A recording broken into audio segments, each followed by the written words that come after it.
দর্শক, আমরা শুরু করতে যাচ্ছি আমাদের আজকে বাংলা নিউজ টিভির অনুষ্ঠান। আমি শিউলি মিজান আপনাদের সবাইকে জানাই বাংলা নিউজ টিভির পক্ষ থেকে আন্তরিক। কুদ্দুস খান বাংলা নিউজ টিভি থেকে বলছি। আমি কুদ্দুস খান, আমার পরিচয়, আমি বাংলা নিউজ টিভির ম্যানেজিং ডাইরেক্টর। আমাদের সাথে বিপ্লব পাল আছে। আপনার পরিচয়টা দিন একটু। মিস্টার খান, আমি বিপ্লব বলছি। আমি আমেরিকাতে 12 বছর যাবত আছি এবং আমি বেশ কটা আমেরিকান সোশ্যাল মিডিয়া সাইট চালাই। আমেরিকান পলিটিক্স এর উপরও আমাদের viewpoint.com বলে একটা সাইট আছে, যেখানে আমেরিকান দের বিভিন্ন পলিটিক্যাল মোশনের উপর ভোটিং হয়। তো আমি পেশায় একজন ইঞ্জিনিয়ারিং ব্যবসায়ী, কিন্তু আমার আমেরিকান পলিটিক্স এ সোশ্যাল মিডিয়া নিউ বিশেষ কতগুলো প্রোগ্রাম এবং প্রজেক্ট করছি এই মুহূর্তে। তো আপনাকে অনেক ধন্যবাদ যে আমেরিকান পলিটিক্স নিয়ে প্রবাসীদের মধ্যে সচেতনতা ছড়ানোর জন্য আপনি। আমার সমস্যা হচ্ছে কারণ আমেরিকান নির্বাচন চলছে, আমি মিডিয়া চালাই, নির্বাচন সম্বন্ধে কিছু একটা বলতে গেলে আমি কাউকে পাচ্ছি না। এটাতে অসুবিধা কিছু নেই, কারণ আমি নিজেও প্রতিদিন সকালবেলায় উঠে আগে ভারতের দিকে খবরের দিকে চোখ বোলাই। এটা সমস্ত প্রবাসীদের মনটা মানে দেহটা পড়ে থাকে এখানে, মনটা পড়ে থাকে দেশের রাজনীতিতে, কিন্তু বিশেষ কিছু কারণে আমাকে আমেরিকান রাজনীতিতে খবর রাখতে হয় না। কিন্তু একটা দেশে যদি থাকেন বিপ্লব পাল আপনি, তাহলে সেই দেশের ঘটনাটা কিছু হইলেও তো আপনাকে জানতে হবে না? সেটা ঠিক আছে, তবে ব্যাপারটা হচ্ছে দেখুন, পলিটিক্সটা মানুষ কিছুটা যেমন প্রয়োজন থেকে করে, তেমন কিছুটা নেশা থেকেও করে। এখন নেশাটা দেশের রাজনীতিতে লোকে অনেক বেশি পায়, কারণ তারা সেই পালসটা বুঝতে পারে। আমেরিকান পলিটিক্স এর অনেক কিছু প্রথম আমি যখন ঢুকেছিলাম আমি বুঝতে পারতাম না, কারণ আমার প্রথমে মনে হতো হিলারি ক্লিন্টনের সভাতে গেলাম, সে দেখি টাকা চায়, যেখানেই যায় সেই টাকা চায়। তো আগে মানে ইন্ডিয়াতে পলিটিশিয়ানরা বা বাংলাদেশের পলিটিশিয়ানরা তাদের সভাতে আসার জন্য টাকা বিলই লোকজন, এখানে না। অ্যাকচুয়ালি সেটাই তো নিয়ম। টাকা ছাড়া ইলেকশন করবে কেমনে? ঘটনা হলো কি, যারা নীতি নির্ধারণ করে। ব্যাপার তো মুশকিল হচ্ছে ওই যে শখটা আর কি, যে কালচারাল যে শখটা, যেখানে পলিটিশিয়ান মানে তার সমস্ত মিটিং মানে হচ্ছে ফান্ড রেজিং। আপনি যদি কোনো একটা পার্টির ইমেল লিস্টে থাকেন, আমি ডেমোক্রেটিক পার্টি থেকে প্রতিদিন 5টা করে মেল পাই, একটা জো বিডেন থেকে, একটা ওবামা থেকে, একটা মিশেল ওবামা থেকে, একটা ওবামা সেক্রেটারি থেকে, একটা ক্যাম্পেইন ম্যানেজার থেকে। তো সব মেলেই পলিটিক্যাল বক্তব্য হচ্ছে 2 লাইন, তারপর 4 লাইন হচ্ছে কেন আমার টাকা দেওয়া উচিত তাদেরকে। না অ্যাকচুয়ালি ভারতে দেখতে অভ্যস্ত না। আমার মনে হয় কি বিপ্লব, ঘটনা হলো কি যে যা ডিসাইড করে পলিটিক্সটা আছে, ওরা টিভিতে আপনি দেখতে পারবেন, বা ওরা বলে ওদের দেখতে পারবেন পলিসিটা। তারপরে পলিসিকে ইমপ্লিমেন্ট, ইলেকশন পাস করতে হলে টাকা ছাড়া কেমনে পাস করবে? টাকা তো আপনি 10 দেন, 20 দেন বা 1000 দেন, 5000 দেন, দিতেই হবে। দিলে তাহলে আমি আছি মানছি। আচ্ছা, এখন আমরা আমেরিকান নির্বাচন সম্বন্ধে বাঙালিরা, বাংলাদেশের বাঙালিরা বিশেষ কিছু জানে না। তাদের জন্য বলতে হয় যে নির্বাচন একটা ফিক্সড ডেট আছে, 7ই নভেম্বর, প্রতি 4 বছর পর নির্বাচন হয় এটা। আর দ্বিতীয় কথাটা হলো কি, নির্বাচনটা বছরব্যাপী হতে থাকে। সে প্রেসিডেন্টের 3 বছর পরে 4th ইয়ারটা গোটাটাই নির্বাচন হয়। এই কারণে, কারণ প্রাইমারি মানে ডেমোক্রেটিকদের এবার ক্যান্ডিডেট ছিল না, কিন্তু রিপাবলিকানদের 6-7 জন ছিল। আস্তে আস্তে জোটে একজনে চলে আসে, যে বেশি ভোট পায় সেই তাদের নমিনেশন পায়। তারপরে ফর্মালি একটা দিন নমিনেশন দেয়, তারপরে 7ই নভেম্বর ইলেকশন হয় এবং পরবর্তী ইয়ারের 20শে জানুয়ারি প্রেসিডেন্ট শপথ গ্রহণ করেন। এই হচ্ছে মোটামুটি নিয়ম। এখন প্রবলেমটা হলো এইবার নির্বাচনটা একটুখানি আদর্শভিত্তিক হচ্ছে বলে মনে হয়। আপনি কি মনে করেন? যেটা বললেন যে আদর্শগত ভিত্তিতে ইলেকশন হচ্ছে, ডেমোক্রেটিক এবং রিপাবলিকানদের খুব ক্লিয়ার ওয়ে অফ ডিমার্কেশন চোখে পড়ছে। আচ্ছা, এইবার ডিভিজিটের ব্যাপারটা দেখেন, আপনি একটা পয়েন্টের উপর তো সময় দেওয়া যে আদৌ বাস্তবে এতটা হবে, কারণ রমনিও ক্ষমতায় আসতে এটা তো হতে পারে না যে উনি সমস্ত সরকারি চাকরি ছাঁটাই করে দিয়ে সবটা প্রাইভেটাইজ করে দেবেন। আবার এটাও হতে পারে না যে ওবামা সম্পূর্ণভাবে সবকিছু সরকারিকরণ করবেন। তো ন্যাচারালি দুজনাকেই একটা সেন্ট্রাল পথে হাঁটতে হবে, কিন্তু ইলেকশন আগে মিডিয়ার সামনে দুজনাই দেখাচ্ছেন যে একজন রাইট উইং এর ঢুকে একজন না, কিন্তু এখানে ডেফিসিটের একটা সমস্যা আছে। বাস্তবে যখন তাদেরকে কাজ করতে হবে, সবাইকে ব্যালেন্স করে কাজ করতে হবে। কারণ রমনিও যখন ম্যাসাচুসেটসের গভর্নর ছিলেন, আমরা দেখেছি যে তার কাজগুলি অনেকটা ডেমোক্র্যাটদের মতোই ছিল, রিপাবলিকানদের মতো ছিল না। কিন্তু এখন রিপাবলিকানদের ভোট করাতে উনি বাধ্য হয়ে ফার রাইট উইং কে অ্যাপিল করছেন। এগুলো সবই আমার মতো একটা রাজনৈতিক গিমিক। আদর্শবাদের প্রশ্ন একটা অবশ্যই আছে, তবে সেটা ভোট পাওয়ার জন্য, ভোটের পরে যখন এরা নামবে, যেমন ওবামাও অনেক চেঞ্জ করে লাফিয়ে দেখা গেল সেই একদম সেন্ট্রাল পথে উনি চলেছেন, কারণ আলটিমেটলি একটা ব্যালেন্স রেখে মাঝপথে না চলতে পারলে শাসন কিন্তু করা যায় না। রাইট এবং লেফটে যেটা দেখতে পাই সে মিডিয়া সৃষ্টি, লোকে যখন কাজ করতে হয় আমেরিকাতে তাকে মধ্যপথ থেকেই আপনাকে কাজ করতে হয়। আপনি আচ্ছা, ঘটনা যেটা দাঁড়িয়েছে সেটা হলো কি আলটিমেটলি আমেরিকাতে দুইটা পার্টি বলে, আসলে চারটা পার্টি। ডেমোক্রেটদের মধ্যে খুব লিবারেল একটা সেকশন আছে, একটা সেন্ট্রালিস্ট। ঠিক তো রিপাবলিকানদের মধ্যেও সেন্ট্রালিস্ট যারা নাকি একটুখানি ডেমোক্রেটিক কাছাকাছি হয়, আর একটা হলো এক্সট্রিম রাইট যারা ধর্মীয় পার্টি করে। অ্যাকচুয়ালি ওই দিকের যে যারা একটু সেন্ট্রালিস্ট আর এই দিকে সেন্ট্রালিস্ট মিলাই রাষ্ট্র চালায় আলটিমেটলি প্রেসিডেন্ট যখন নির্বাচন শেষ হয়ে যায়। কিন্তু এখন রায়ান যে ভাইস প্রেসিডেন্ট সে একটা বড় সমস্যা করছে। আমি ব্যক্তিগতভাবে মনে করি যে ডেফিসিট আছে, সরি বুশটাই এই কারণে উনি যে ট্যাক্স কাটটা দিয়েছিলেন সেইখানে তখন আমাদের এই ছিল ইনকাম ছিল সরকারের $6 ট্রিলিয়ন, তার $3.5 ট্রিলিয়ন উনি ট্যাক্স কাট দিয়েছিলেন। সেই টাকাটাই বছরে বছরে পাইল আপ হচ্ছে। কথা ছিল যে ট্যাক্স কাট দিলে ধনীরা অনেক বেশি ইনভেস্ট করবে, ইনভেস্ট করছে কতটা জানি না, কিন্তু ট্যাক্স কিন্তু আসছে না, টাকা আসছে না। কাজে এটা যদি কন্টিনিউ করতে থাকে, কাজেই প্রেসিডেন্ট ওবামা চেষ্টা করছে ওই ট্যাক্স ব্রেকটা যেটা ছিল বুশের সময় ওইটাকে আর না দেওয়া, 28% নিয়ে যাওয়া, সেইখানে সমস্যা। সেটা নিলে তাহলে ডেফিসিটটা ক্রমে কমে আসবে, তা নাহলে বাড়তে থাকবে। কাজেই রিপাবলিকানদের যে রিপাবলিকানদের যে থিওরি এমনিতেই তো 28% 25-26% করেছিল বুশ, করে যে ব্রেকটা দিয়েছিল তার জন্য $3 ট্রিলিয়ন পার ইয়ার হচ্ছে, কম আসছে ট্যাক্স। আবার যদি আরও কিছু কমায় তাহলে এমন অবস্থা দ্বারা রাষ্ট্রটা চালানোই যাবে না, কারণ ডেফিসিটটা বেড়ে যাবে ক্রমাতই। রিপাবলিকানরা যদি আরও ট্যাক্স কাট দেয় ধনীদের, কাজে যে ধনীদের সংখ্যা কম কিন্তু তারা ট্যাক্স বেশি দেয়, এটাও সত্য কথা। কারণ ইউএস গভর্নমেন্টের ট্যাক্সের বোধ হয় 60 না 70% দেয় উপরের শ্রেণী, যাদের সংখ্যা 5-6% হবে। তাদের আবার যদি ব্রেক দেওয়া হয় তাহলে ঘটনা হবে ডেফিসিটটা বড় হয়ে যাবে, রাষ্ট্র চালানো অসম্ভব হবে। কাজেই মনে হয় এই মুহূর্তে ওবামার পলিসিটাই ঠিক আছে।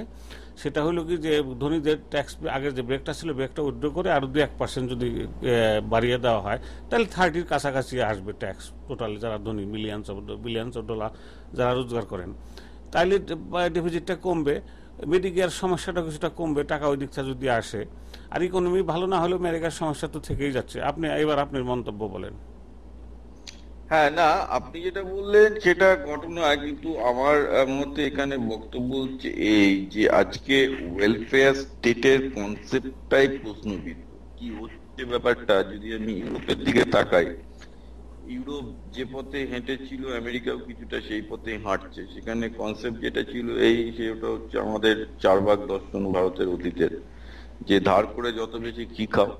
তো এই জিনিসটা আমি ভারতের মধ্যে পশ্চিমবঙ্গ সরকারের আগে সরকারের মধ্যে দেখেছি একই রকম ব্যাপার ছিল, যে দেখছি যে ধার করার যেহেতু কোনো লিমিট নেই, বাজার থেকে যেখান থেকে পাচ্ছে ধার করছে, করে আলটিমেটলি কি হলো গ্রিসের মতো অবস্থা। যে কারণ আপনাদের ভোটারদের খুশি রাখতে হবে। এবার ভোটারদের প্রথমে চোখে পড়ে না যে আপনি কোথা থেকে টাকা নিয়ে লোককে খাওয়াচ্ছেন। আপনার সাঙ্গপাঙ্গদের চাকরি দিতে হবে, আপনার যারা ভোটার তাদেরকে বুড়োদের ওয়েলফেয়ার দিতে হবে।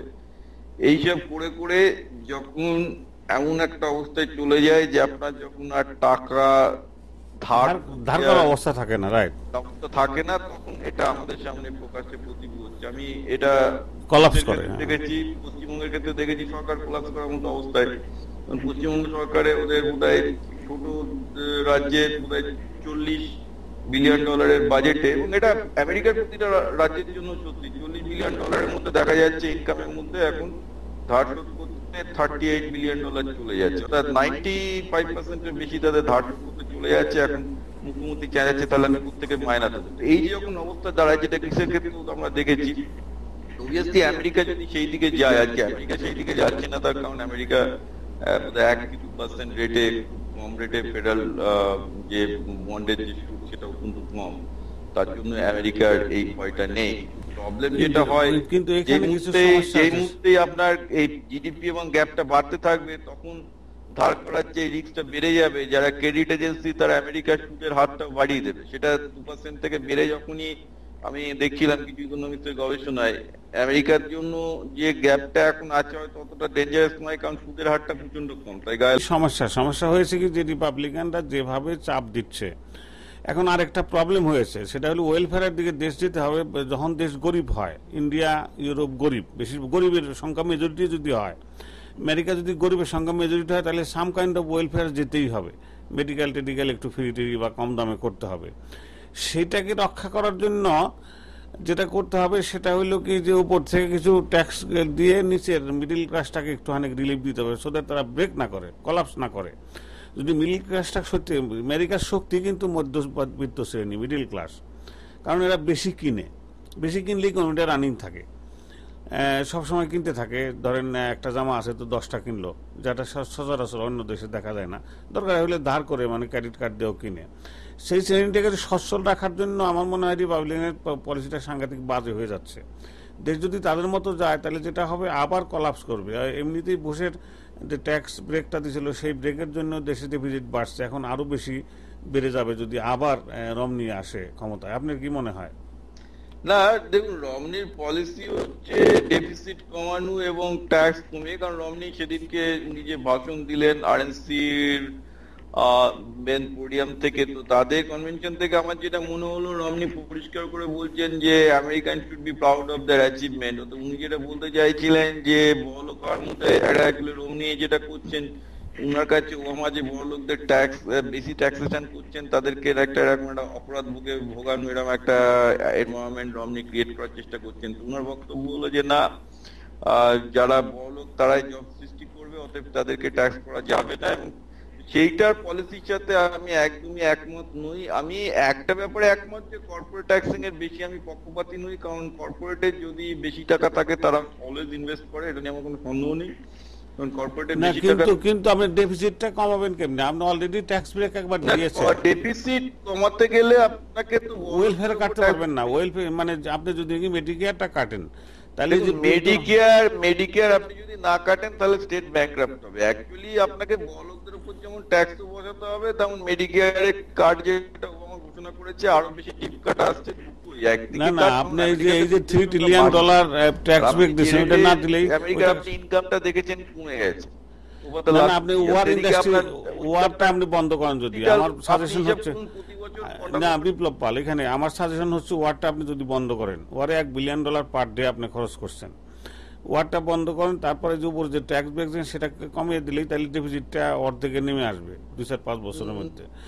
তো এই যে এক্সট্রা খরচ, আচ্ছা আপনি একটা কথা উত্তর দেন, আমেরিকাদের পোদ্দারি করার দরকার কি বিশ্বব্যাপী? তাদের নিজের ইকোনমি যখন খারাপ, বিশ্বব্যাপী আমেরিকার পোদ্দারি করার দরকার নেই, সে তো তারা নিজেরা টের পাচ্ছে। কিন্তু রমনি তো এসে বলছেন যে আফগানিস্তান পলিসি ভুল, তো আফগানিস্তানে আবার সেনা রাখতে চাইছে। রমনি তো সেদিনকে প্রকাশ্যে বললেন যে বেসিক্যালি সিরিয়া এবং ইরানকেও টাইট দেওয়ার জন্য সেনা পাঠাবেন। তো দেখা তো যাচ্ছে যে রমনি ইজ ডেফিনেটলি একদিকে বলছেন যে he is worried about the budget deficit, at the same time উনি ডিফেন্সেও কাট করার কোনো পক্ষপাতী উনি দেখাচ্ছেন না। তো ডিফেন্সে যদি কাট না করা হয়, যেখানে ডিফেন্স বাজেট হচ্ছে 19% কি 19.5%, আর মেডিকেয়ারের বাজেট বোধহয় 21%-এর কাছাকাছি, তো ডিফেন্স এবং মেডিকেয়ারে কাট না করলে আপনার সেভিংসটা কোত্থেকে আসবে? ডিফেন্সও যেমন সেভ করতে হবে, মেডিকেয়ারও সেভ করতে হবে, আদারওয়াইজ আসবে না। আমেরিকায় আরো বেশি এখন ইনভেস্টমেন্ট দরকার, বিভিন্ন রকম রিসার্চ গ্র্যান্ট, এনএসএফ গ্র্যান্ট যেটা আপনার বলি, ন্যাশনাল সায়েন্স ফাউন্ডেশন গ্র্যান্ট, সেটা 8 বিলিয়ন থেকে 10 বিলিয়নে লাস্ট 10 বছর ধরে দাঁড়িয়ে আছে।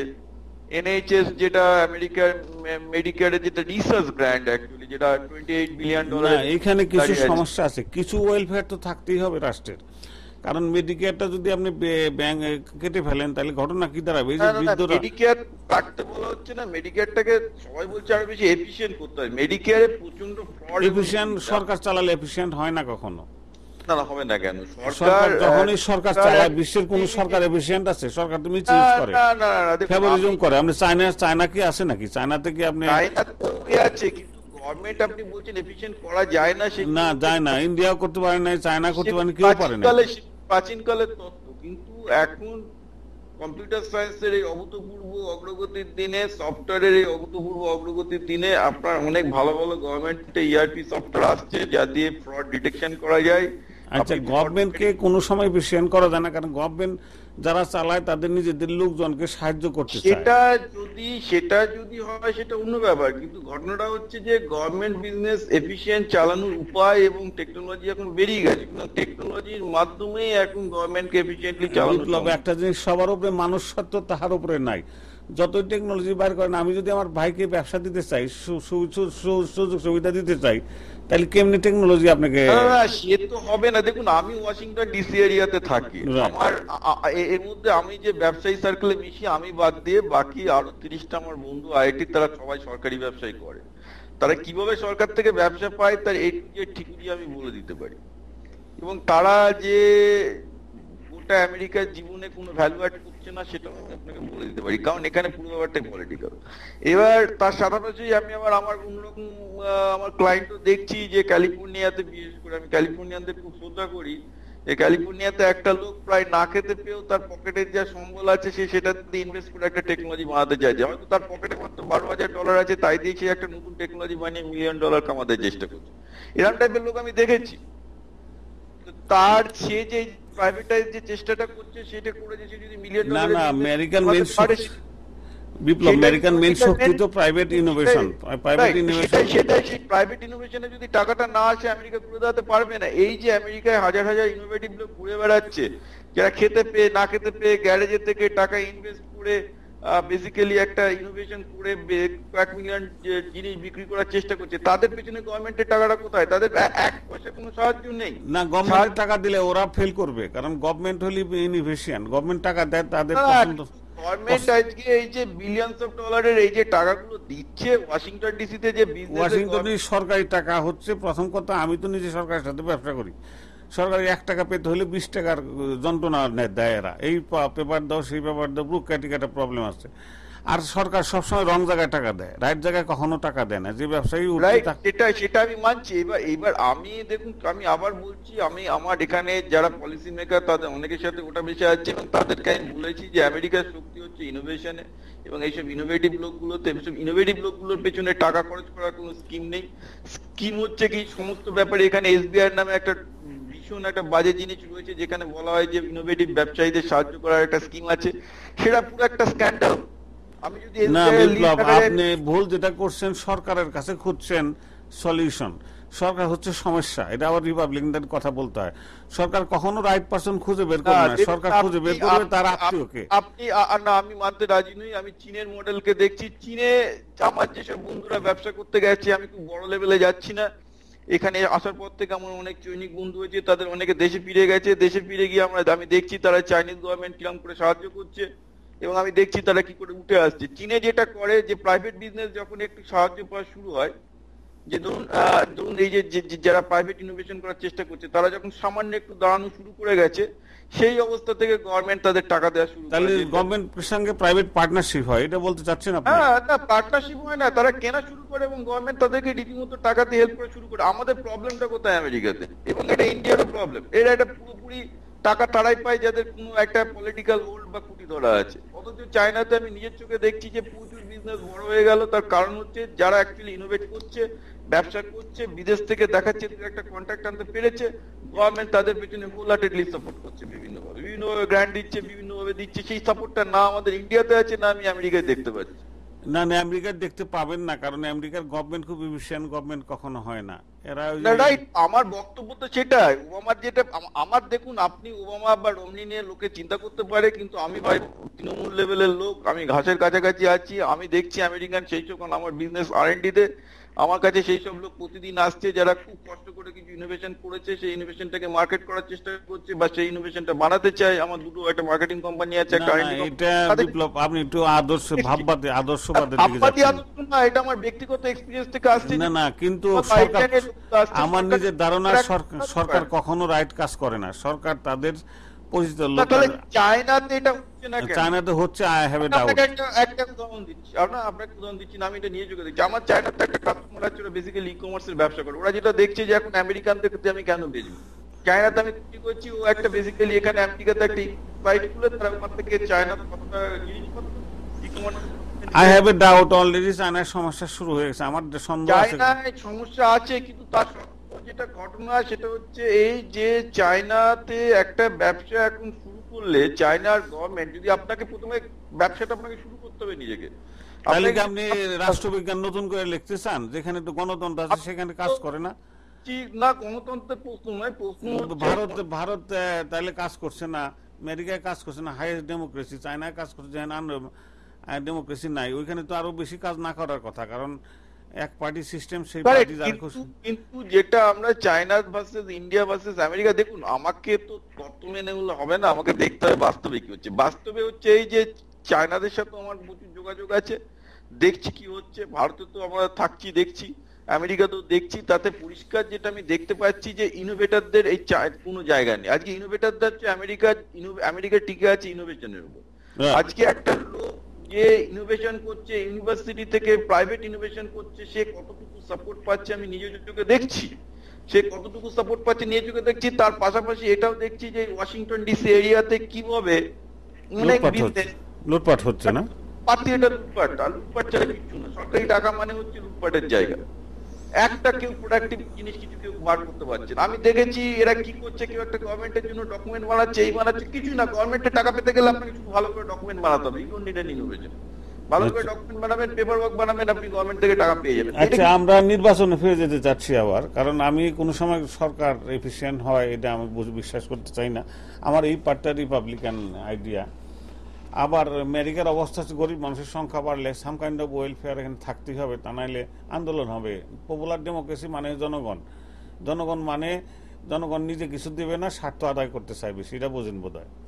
জনগণ ট্যাক্স দিতে রাজি নয়, সাধারণ মানুষ কিন্তু রাইটটা নিতে চায়। এটা তো সাধারণ মানুষের জন্য সবসময় প্রবলেম ছিল, থাকবে, কিন্তু আমার বক্তব্য হচ্ছে দেশ তো সাধারণ মানুষের বাইরে নয়, সুতরাং সাধারণ মানুষকে সাম কাইন্ড অফ ওয়েলফেয়ার এখানে রাখতেই হবে, কারণ গরিবের সংখ্যা যত বাড়বে তত আমেরিকায়। আমি তো ওয়েলফেয়ারের বিরুদ্ধে যাচ্ছি না, আমার বক্তব্য হচ্ছে ওয়েলফেয়ারে ইনএফিশিয়েন্ট ইউজ। আজকে মেডিকেয়ারে 10 টাকা খরচ করে যে 2 টাকা সার্ভিস দিচ্ছে গভর্নমেন্ট, এই $8 টাকা আপনি কাটান, তাহলে টাকাটা অ্যাভেলেবল হয়ে যায়। সরকারের টাকা মানেই হচ্ছে লুটপাট, ওইটা পারবেন না।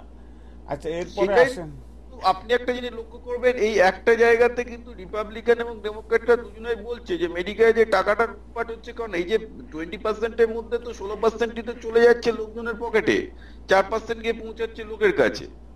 তো এইটা কেন হবে? এটা তো আমাদেরকে একটা এফিশিয়েন্ট সিস্টেম দাঁড় করাতে হবে, সেটা নিয়ে ওবামাও কথা বলছেন। কেউ তো পারে নাই, বিশ্বে কোথাও কেউ পেরেছে সরকার এফিশিয়েন্টলি চালাইতে? আপনি একটা এক্সাম্পল দেন, চীনের কথা বলছেন, আই এম নট শিওর।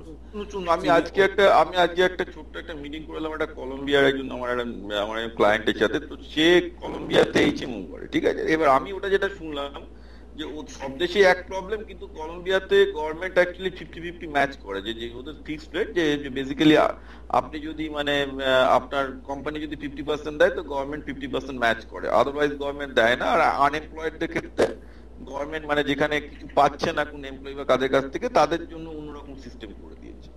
আমাদের ইউএসএ তে একটা প্রবলেম হলো যে আমরা সেই ডিসক্রিমিনেশনটা করি না। জেনারেলি কেউ আনএমপ্লয়েড হোক বা এমপ্লয়েড হোক, মোরালেস নিয়ম অনুযায়ী তাকে একই রকম মানে হেলথ কেয়ার দিতে বাধ্য থাকে। না, এখানে গণতন্ত্র বেশি দীর্ঘদিন কাজ করছে, এখানে এটা করতে গেলে গন্ডগোল হবে। আর পপুলার ডেমোক্রেসি আমি মানছি, কিন্তু প্রবলেমটা হচ্ছে who will pay for that. Popular ডেমোক্রেসির একটা সমস্যা হলো কি, সিনেটররা হোক আর আপনার এমপিরাই হোক, এটা ভোট চায়, ভোটের জন্য যা যা বলার দরকার তাই করে। একটা প্রজেক্ট লস হইলো, সেই প্রজেক্ট টিকিয়ে রাখে, কারণটা হইলো কি ওইখানে সে ভোট দরকার, ওইখানে সে ওই এলাকায় ভোটের জন্য একটা লসের প্রজেক্ট দীর্ঘদিন চালিয়ে রাখে। ভারতেও দেখেছি, চায়নাও আছে, আমেরিকা তো আছেই। কাজেই তাহলে ডেমোক্রেসির একটা সাম প্রবলেম থাকতে পারে, এটা আপনি কেমনি ফিক্স করবেন? আপনি ডেমোক্রেসির তো সমস্যা এবং সমাধান থাকবে। ডেমোক্রেসি আজকে কি হয়েছে, গ্রিসে যে অবস্থায় পৌঁছে গেছে, আমার বক্তব্য আপনি যা বলছেন তার অর্থ হলো এই যে বেসিক্যালি যে আমেরিকাকে গ্রিস হতে দেওয়াটা ডেমোক্রেসির জন্মগত অধিকার।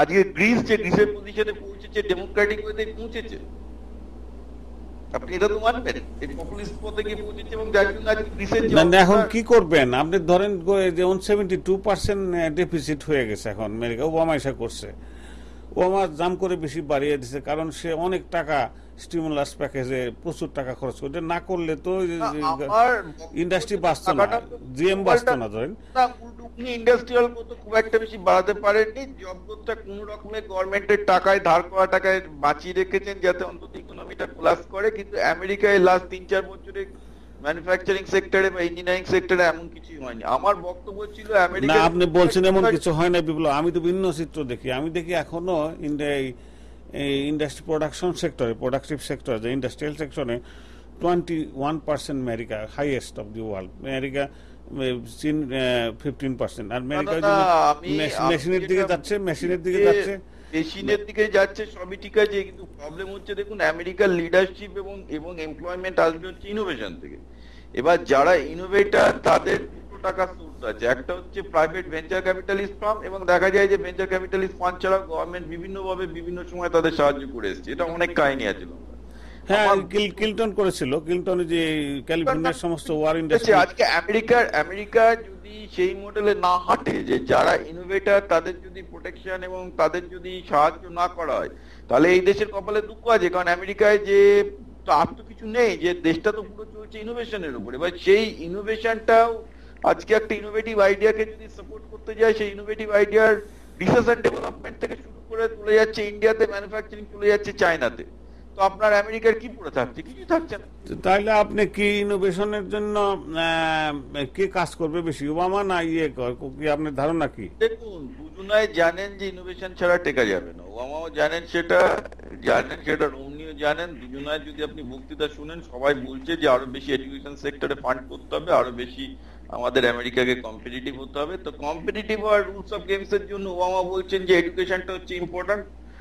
এখানে কিছু কথা আছে, লেবার কস্ট যদি বেশি থাকে, আমেরিকা $9 মিনিমাম। আমি এই লেবার কস্ট দিয়ে কিছু হয় না। ইনোভেশনের ক্ষেত্রে লেবার কোয়ালিটিটা হচ্ছে ম্যাটার করে। ইনোভেশনের ক্ষেত্রে $4 লেবার কোয়ালিটিতে হয় না, $8 লেবার কোয়ালিটিতে হয় না। ইনোভেশনের দাম এত বেশি, সেখানে যদি আপনি $1 দিয়ে ইনোভেশন পান, আপনি $1 লেবারই দেবেন। কিন্তু সেখানেই আমেরিকার অ্যাডভান্টেজটা ছিল। প্রবলেম হচ্ছে আমেরিকান ছেলে মেয়েদের মধ্যে যদি এডুকেশনের কোয়ালিটি খারাপ হয়ে যায়, তাহলে তো সেটা হবে না। আজকে যারা so many hungry children in the China and India, মানে হাংরি মানে বলছি না তাদের পেটে খিদে আছে, কিন্তু তাদের মনের খিদে আছে, তারা আরো বেশি ওয়েল ট্রেন্ড আসছে। তো তাদের সাথে আজকে ওবামা, আমি মনে করি ওবামার এই দৃষ্টিভঙ্গিটা ঠিক আছে, যে আমেরিকাকে কম্পিটিটিভ করতে গেলে শিক্ষাটা হচ্ছে মেন। সেখানে রমনি বলছেন যে না, শিক্ষার থেকেও যেটা মেন জিনিস সেটা হচ্ছে ট্যাক্স কাট। ওভারঅল আসেন 30 মিনিট, ওভারঅল কার পলিসিটা আপনার কাছে ভালো লাগে, রিপাবলিক না ডেমোক্রেটিক? কারণ ভোট তো দিতে হবে। What is your suggestion? কি মনে করেন আমরা যারা ইমিগ্রেন্ট আছি, ইন্ডিয়ান ইমিগ্রেন্ট আছি বা বাংলাদেশি ইমিগ্রেন্ট, তাদের কি কোন ডিরেকশনে? আচ্ছা, হ্যাঁ, তাহলে আপনি কোন ডিরেকশনে আপনি একটা সাজেশন দিবেন যে দুই পলিসি, দুই রিপাবলিকান পার্টি, দুইজন ক্যান্ডিডেট। ও আমার অনেক ব্যর্থতা আছে, 4 বছর সে ইফেক্টিভ খুব একটা কিছু করতে পারে নাই, বেটার অফ হয় নাই, আনএমপ্লয়মেন্ট বড় আছে। কিন্তু রিপাবলিকান যে সমস্ত কথা বলতে পারছে তার দেশটাতে কলাপসের দিকে নিয়ে যাবে। এখন আমাদের একটা ডিরেকশন দিতে হবে।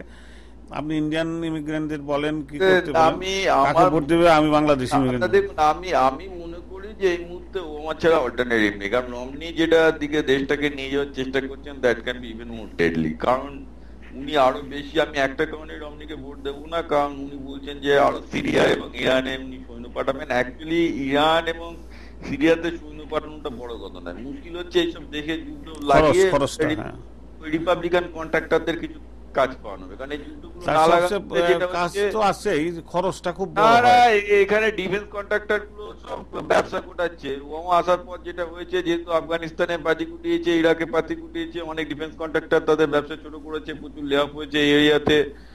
আমি এগুলো নিজের চোখে দেখছি, আমার অনেক বন্ধু এফেক্টেড হয়েছে। প্রবলেম হচ্ছে কি, এগুলো হচ্ছে রিপাবলিকান পার্টির বেস। এসব যুদ্ধ লাগানো একটা কারণেই হয়, যাতে এইসব কন্ট্রাক্টর গুলো পকেটে পয়সা আছে, আর কিছু না। আর এই জিনিসগুলো মেনে নেওয়া যায় না যে আমেরিকাতে আমাদের ট্যাক্সের টাকায় কিছু লোককে মারা হবে এবং তার জন্য কিছু কন্ট্রাক্টর পয়সা পাবে। That is, I don't think it is supportable thing. এই একটা তাহলে আপনার সাজেশন হচ্ছে কি, আপনি যে টপ ডাউন ইকোনমি যেটা বলছেন রায়ান, যে উপরে ট্যাক্স ব্রেক দিতে হবে, নিচের লোকদের কিছু সুবিধা হোক না হোক, সেটা আপনি সমর্থন করেন না, আপনি ওবামাকে ভোট দিতে যাচ্ছেন, সেটা বলেন, ক্লিয়ার করে বলেন। আপনি ইন্ডিয়ান, আমি যেটা মনে করি সেটা হচ্ছে যে কর্পোরেট ট্যাক্স ব্রেক থাকা উচিত, বড় লোকদের ট্যাক্স ব্রেক একদমই থাকা উচিত না। লোকদের বেশি করে ট্যাক্স করা উচিত আনডাউটেডলি, কিন্তু কর্পোরেট ট্যাক্স ব্রেক থাকা উচিত। কারণ কর্পোরেট মানি অ্যাকচুয়ালি ইনভেস্টমেন্টে বেশি চ্যানেলাইজড হয়, এটা অভিজ্ঞতা। At the same time, রমনির যেটা ডেঞ্জারাস বাই রিপাবলিকানদের, তারা সিরিয়া এবং ইরান আক্রমণ করার কথা ভাবছে, which cannot be supported। আমি নিজে ইরানের তাদের পক্ষপাত নই, কিন্তু কোনো দেশ আক্রমণ করার মতন সমর্থন করা যায় না? কিন্তু কিন্তু সমস্যাটা কি বিপ্লব, ইরান যদি অ্যাটমিক বোমা বানায়, সেটা যদি আল কায়দার সাথে যায়, তাহলে আপনিও মরবেন, আমিও মরবো। ওরা এখানে বোম ফেলে ফেলে দিবে। না না, দেখুন, ইরান অতটা ইরেসপন্সিবল নয়। ইরানে কিছুটা হলো ডেমোক্রেসি আছে, হয়তো মোল্লাতন্ত্র আছে, সেটা গণতন্ত্র নয়। কিন্তু আমার বক্তব্য হলো যে ইরানের প্রবলেম ইরানিয়ান লোকেদের সলভ করতে হবে। না সেখানে না, আমেরিকা কিন্তু কিন্তু ইরানে যদি অ্যাটম বোমা হয়, সেটা যদি আল কায়দার সাথে যায়, আল কায়দার সাথে তাদের টাই ভালো, তাহলে যদি সেই বোম যদি ওয়াশিংটন পড়ে, তাহলে তো আপনিও গেছেন, আমিও গেছি। কথাটা না না, বলছেন। কিন্তু ব্যাপারটা হচ্ছে, আমি মানছি যে ইরান একটা রোগ স্টেট, আমার এই কথা মানতে কোনো অসুবিধা নেই যে ইরানের যেহেতু অটোক্রেসি আছে, এবং এটা ইরান বলে নয়। আপনি কি ভাবছেন যে চীন কম বেশি ডেঞ্জারাস? না, সেটাও ডেঞ্জারাস, হ্যাঁ হতে পারে অ্যাটম যাদের কাছে। তাহলে ইভেন কিউবা আমার কাছে ডেঞ্জারাস, কারণ যে কোনো অটোক্রেটিক কান্ট্রি যে দেশে গণতন্ত্র নেই সেই দেশই ডেঞ্জারাস। যে দেশে গণতন্ত্র নেই সেই দেশে আমেরিকার জন্য ডেঞ্জারাস হতে পারে, কারণ একটা টোটালিটারিয়ান সোসাইটি মানেই হচ্ছে সেই টোটালিটারিয়ান সোসাইটি কিভাবে আপনি রিঅ্যাক্ট কি মনে করে। করেন ইন্ডিয়া অ্যাটম বানিয়ে ঠান্ডা হয়ে গেছে, পাকিস্তান ঠান্ডা হয়ে গেছে, তখন মনে করছে দেখাই দিব তো অ্যাটম হওয়ার পরে কেউ সকালে সকালে ভয় করে ঠান্ডা হয়ে চুপ হয়ে গেছে। তা আপনি কি মনে করেন যে ইরান চুপ হয়ে যাবে অ্যাটম বানানোর পরে? না, ইরান অ্যাটম বোমা, আপনাকে একটা বলি, ইরান অ্যাটমিক বোমা এই জন্যই বানানোর চেষ্টা করছে যে পৃথিবীতে কোনো একটা দেশ অ্যাটম বোমা বানানোর পর সেই দেশটার সীমানা কখনো আর রিডিজাইন করা যায় না। আজকে যদি ইরাকের হাতে অ্যাটম বোমা থাকতো, তাহলে আমেরিকা অত সহজে ইরাক অ্যাটাক করতে পারতো না, কারণ তাহলে ইরাক হয়তো একটা আশেপাশে ইসরায়েল বা কতগুলো জায়গায় অ্যাটম বোমা ফেলার চেষ্টা করতো। Very deadly, very dangerous. ঘটনাটা হচ্ছে এই যে বেসিক্যালি যেটা ঘটছে সেটা হচ্ছে এই যে ইরানে গণতন্ত্র ফেরাতে হবে, কারণ একটা যে কোনো গণতান্ত্রিক দেশ খুবই সেফ। তো সেখানে ইরানে গণতন্ত্রকে ফেরানোর চেষ্টা না করে যদি আমরা এমনি ফেরাবেন, মুসলমানরা গণতন্ত্র পছন্দ করে না, তার এক আল্লাহ, এক নবী, না, ইরানকে আমি মনে করি যে ইরানের 5000 বছরের ঐতিহ্য, পৃথিবীতে প্রথম মানবাধিকার পারস্য সম্রাট দারায়ুসের মাধ্যমে পৃথিবীতে এসেছিল।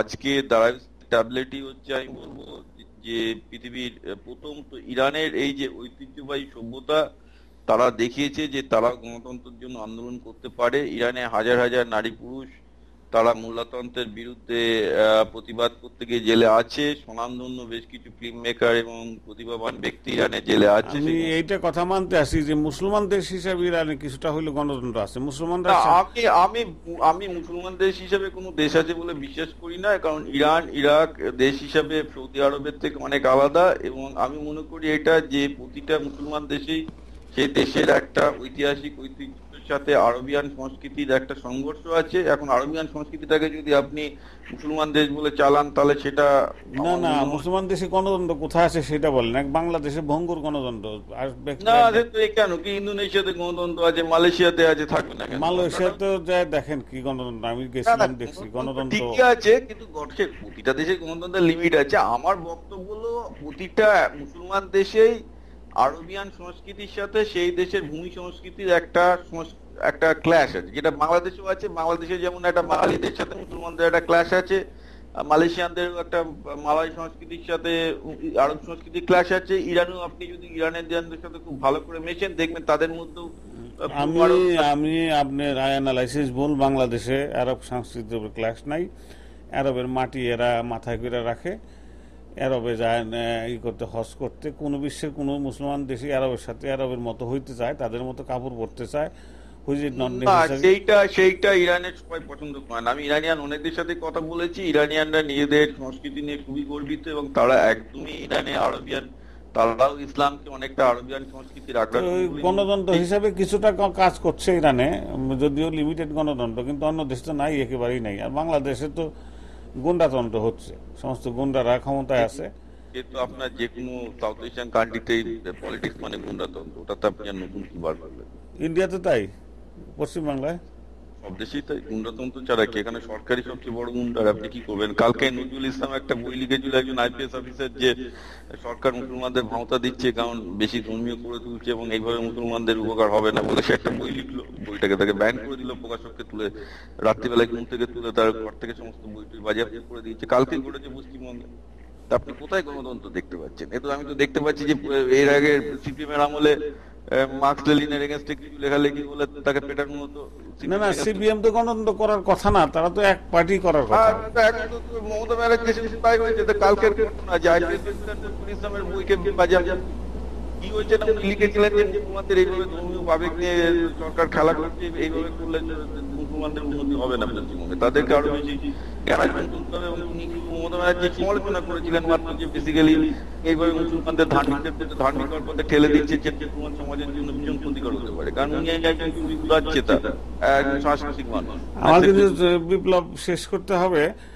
আমরা ইলেকশন নিয়ে শুরু করছিলাম, প্রিয় দর্শক, ইলেকশনের থেকে আমরা সরে গেছি। ফরেন পলিসি, ইন্ডিয়া যা হয় আর কি, বাংলাদেশ সব মিলে একটা জটিল অবস্থা হয়ে গেছে। তো সেখানে বিপ্লব আপনাকে অনুরোধ করবো, আপনি ইন্ডিয়ান ভোটারদের কি বলবেন, ইন্ডিয়ান ইমিগ্রেন্ট ভোটারদের কাকে ভোট দিতে বলবেন? আমি তো মনে করি যে বেসিক্যালি আমাকে ভোট দেওয়া উচিত, কারণ আমার মনে হয় যে তাতে আমেরিকার স্বার্থ এবং বিশ্বের স্বার্থ নিহিত। যদি বিশ্বের স্বার্থ নিহিত না থাকে, ভারতের স্বার্থ বলে আলাদা কিছু হয় না। তো আমি সেই হিসাবে সবাইকে বলবো আমাকে ভোট দিতে, তাতে অন্তত যদি পেটে 2 পয়সা খেতে না পান, অন্তত বিশ্বে অন্তত শান্তি বজায় থাকবে, এটাই হচ্ছে বক্তব্য।